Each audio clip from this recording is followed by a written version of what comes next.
चरणामृत से संबंधित एक पौराणिक गाथा काफी प्रसिद्ध है, जो हमें श्री कृष्ण एवं राधा जी के अटूट प्रेम की याद दिलाती है। कहते हैं कि एक बार नंदलाल काफी बीमार पड़ गए। कोई दवा या जड़ी बूटी उन पर बेअसर साबित हो रही थी। तभी श्री कृष्ण ने स्वयं ही गोपियों से एक ऐसा उपाय करने को कहा, जिसे सुन गोपियां दुविधा में पड़ गईं। दरअसल श्री कृष्ण ने गोपियों से उन्हें चरणामृत पिलाने को कहा।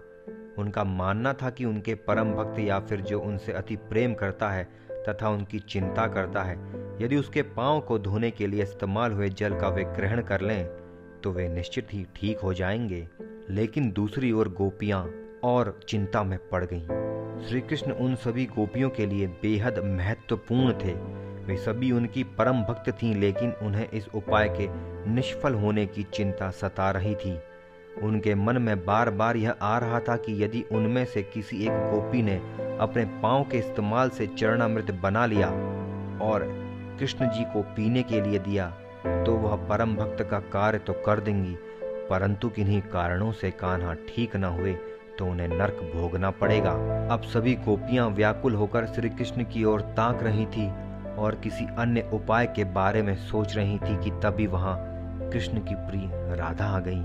अपने कृष्ण को इस हाल में देखकर राधा के तो जैसे प्राण ही निकल गए हों। जब गोपियों ने कृष्ण द्वारा बताया गया उपाय राधा को बताया तो राधा ने एक क्षण भी व्यर्थ करना उचित न समझा और जल्द ही स्वयं के पांव धोकर चरणामृत तैयार कर श्री कृष्ण को पिलाने के लिए आगे बढ़ी।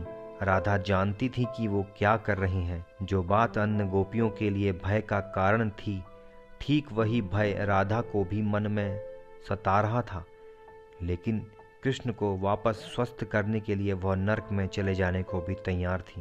आखिरकार कान्हा ने चरणामृत ग्रहण किया और देखते ही देखते वे ठीक भी हो गए, क्योंकि वह राधा ही थी जिनके प्यार एवं सच्ची निष्ठा से कृष्ण जी तुरंत स्वस्थ हो गए।